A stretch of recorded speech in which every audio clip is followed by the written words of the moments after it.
Okay, this is a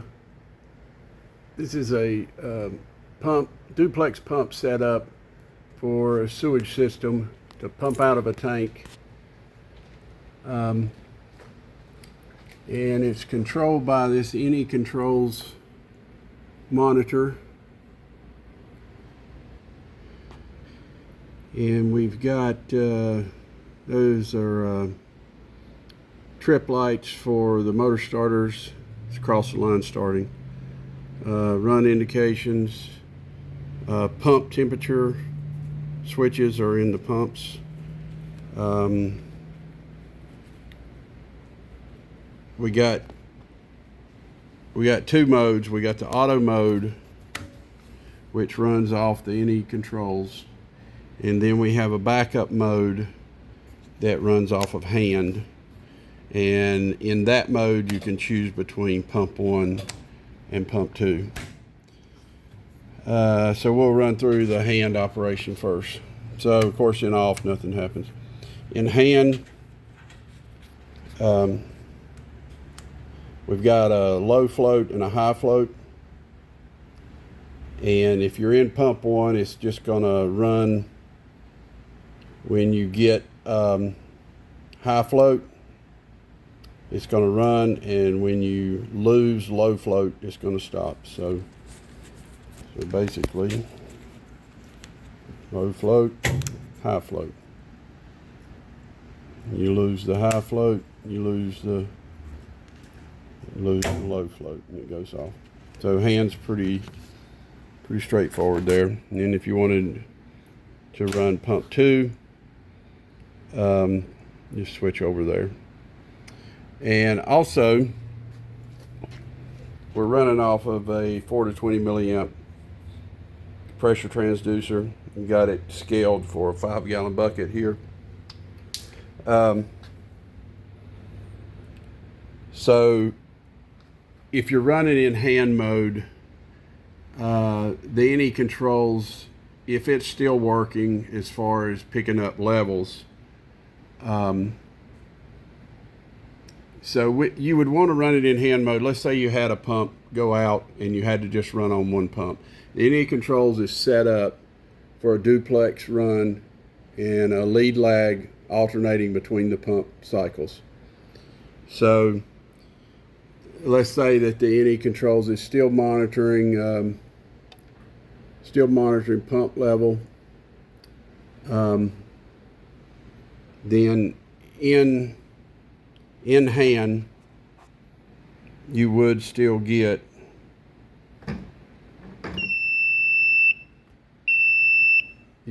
your tank level still would work. Okay, so what that means is your tank level is either too high, in this case it's too high, or too low. And if you want to silence that, that will silence it while you're looking at it. So I'm going to pull the transmitter up, and I lost my high there. So the AnyControls is still trying to work. Now I'm at a low level, same thing.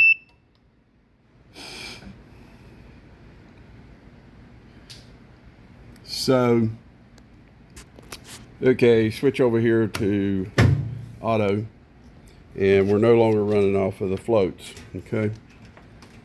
So in this mode, like I said, you can set up for a lead lag at various heights or pressures.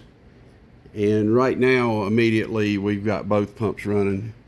And I'm gonna pick up the transducer, and you're gonna see the lag pump's gonna go off. It just went off. And now your lead pump is going to go off. So it's also set up on a duplex run where it alternates. So the next cycle, pump 1 is going to become your lead pump. And you may never get the lag if it immediately primes and pumps down. So it would just cycle back and forth.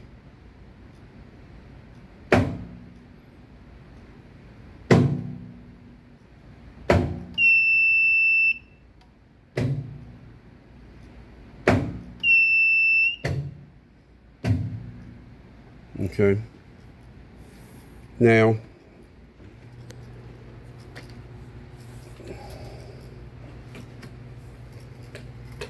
we also have a high level, which is going to be closing circuit between 10 and 11. So that would be your complete fail. You got both pumps running, but you're still at high level. And you're not going to be able to silence that high level with the any controls, because that is a hard wire.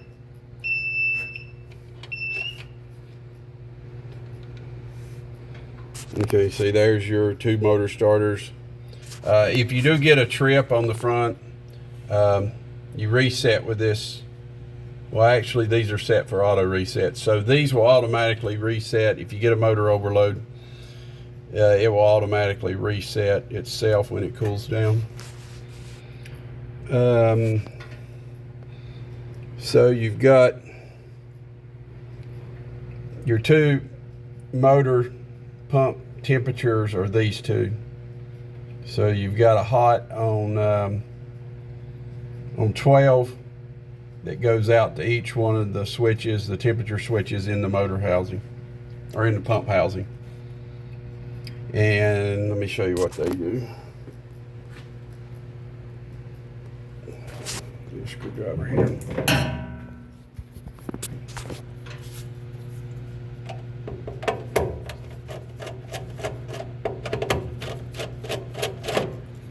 And on these, there's no reset on these as well. They're gonna, so if you lose one, you're gonna lose that motor.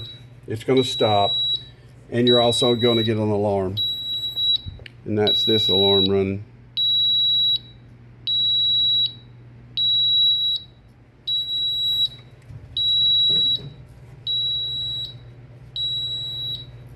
Same deal with the other one.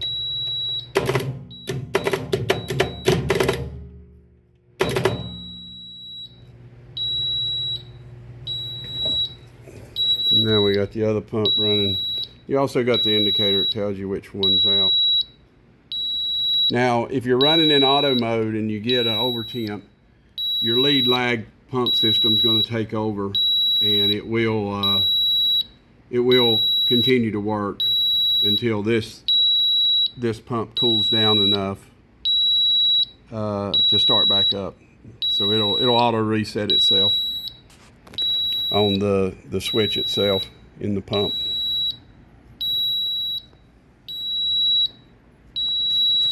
If you do want to silence that, you can just go to off and it will silence. So you can investigate what's going on.